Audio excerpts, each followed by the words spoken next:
لیکن محترم حاضرین، آج کا دور سوالات کا دور ہے۔ قربانی کے تعلق سے بھی مختلف حلقوں کی طرف سے سوالات کیے جاتے ہیں اور بعض اوقات اعتراضات بھی سامنے آتے ہیں۔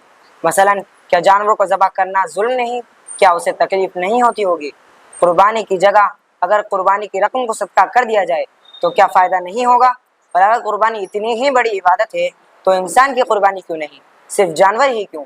اگرچہ یہ اعتراضات بہت ہی سطحی اور جذباتی ہیں، کیونکہ محبوب حقیقی کی جانب سے ملنے والے ہر حکم کی اصل اس کی بجاوری ہی ہوتی ہے، اور جذبہ اطاعت ہی ایک عاشق حقیقی کی پہچان بھی ہوتی ہے۔ یہی مسلمان ہونے کا تقاضا بھی ہے۔ لیکن آج کے دور میں جب کہ ایک بہت بڑا طبقہ ایتھزم کا ہے جو مکمل بے لگام ہو کر ہر چیز میں عقلی گھوڑا دوڑانے کی بیجا کوشش کرتے رہتے ہیں، اس کو باضابطہ پروموٹ بھی کیا جاتا ہے۔ اسی لیے اب ہم پروگرام کا وہ حصہ شروع کرنے جا رہے ہیں جو یقیناً سب سے زیادہ اہم، حساس اور فکری ہے، لیکن ہم یہ گفتگو جذبات سے نہیں بلکہ دلائل سے کریں گے، اور کوشش یہ ہوگی کہ سوال بھی واضح ہو اور جواب بھی تشفی بخش ہو۔ اب ہم اپنا پہلا سوال جاننے کے لیے مخاطب کرتے ہیں محمد زید صاحب کو۔ جی محمد زید صاحب، اللہ تعالیٰ کے 99 صفاتی نام ہے اور ان میں رحمان اور رحیم بھی ہیں، جس کے معنی بہت رحم کرنے والا اور احسان کرنے والا ہے۔ تو آپ مجھے ایک بات بتلائیں، اللہ تعالیٰ پھر بھی مسلمانوں کو جانوروں کے ذبح کرنے کا حکم دیتا ہے، تو کیا اللہ تعالیٰ صرف انسانوں پر ہی رحمان اور رحیم ہے؟ کیا وہ جانوروں کے لیے رحم کرنے والا اور احسان کرنے والا نہیں؟ آپ اس کے متعلق کیا کہنا چاہیں گے؟ آپ کا سوال یہ ہے کہ اللہ رب العزت کا رحم اور احسان کیا صرف انسانوں کے ساتھ ہی خاص ہے، جانوروں کے ساتھ نہیں؟ آپ اس کا جواب جاننے سے پہلے ایک عقلی مسلمہ سمجھیے کہ ظلم کے مختلف درجات ہیں، ایک کم درجے کا ظلم، ایک زیادہ درجے کا ظلم، لیکن ظلم ہونے میں سب برابر ہے، خواہ چھوٹا ہو یا بڑا ہو۔ اس کی ایک مثال لیجئے، آپ کے نزدیک جانوروں کو کاٹنا ظلم ہے تو ان پر سواری کرنا بھی ظلم ہے، کیونکہ آپ ان کی اجازت سے نہیں بیٹھتے، حالانکہ آپ ان کی سواری کرتے ہیں۔ تو کیا آپ ان سے پوچھتے ہیں کیا جناب میں آپ کے اوپر بیٹھ جاؤں؟ پھر وہ سر ہلا کر جواب دیتا ہو جی ہاں بیٹھ جائیے؟ ایسا تو نہیں ہوتا۔ اسی طریقے سے آپ گائے کا دودھ نکالتے ہیں تو آپ اس سے اجازت نہیں لیتے کہ میں آپ کا دودھ نکال لوں یا آپ اپنے بچڑے کو پلاؤ گی، ایسا تو نہیں ہوتا۔ صرف اس وجہ سے آپ کہتے ہیں یہ گائے میری ملکیت میں ہے، میں اس کا دودھ نکالوں گا، یہ بھی ظلم ہے، کیونکہ اگر میں آپ کی کوئی چیز آپ کی اجازت کے بغیر لے لوں تو کیا یہ نہیں کہا جائے گا میں نے آپ پر ظلم کیا؟ آپ جو گائے کا دودھ اس کی اجازت کے بغیر لیتے ہیں، اس پر سواری اس کی اجازت کے بغیر کہتے ہیں، اس پر سواری اس کی اجازت کے بغیر کرتے ہیں، یہ بھی ایک ظلم ہے۔ ظلم ہونے میں سب شریک ہے۔ البتہ آپ یہ کہہ سکتے ہیں کہ یہ چھوٹا ظلم ہے اور یہ بڑا ظلم، لیکن جب آپ چھوٹے ظلم کو ظلم نہیں سمجھتے تو اس کو بھی ظلم نہیں سمجھے۔ ہم اس بات کو بہت نارمل سمجھتے ہیں کہ ہم جانور پر سوار ہو، لیکن جب ہم جانور پر سوار ہوتے ہیں تو اس کا جسم ہمارے جسم کی سواری کی ضرورت کو پورا کرتا ہے، اور جب ہم اس کو ذبح کریں، اس کا گوشت کھائیں تو اس کا گوشت ہمارے جسم کی غذا کی ضرورت کو پورا کرتا ہے۔ جب تک ہم نے اس کو نہیں کھایا تھا وہ ہماری سواری تھی، اور جب ہم نے اس کو کھا لیا تو وہ ہماری غذا بن گیا۔ خلاصہ یہ ہے کہ دونوں صورتوں میں جانور ہماری ضرورت کو پورا کر رہا ہے۔ اہل اسلام کے ہاں دونوں طریقوں سے جانور سے فائدہ اٹھانے کی اجازت ہے۔ اللہ رب العزت نے قرآن کریم میں ارشاد فرمایا کہ جانوروں کو ہم نے پیدا کیا جس میں تمہارے لیے خوراک بھی ہے اور پوشاک بھی اور طرح طرح کے فائدے بھی ہے۔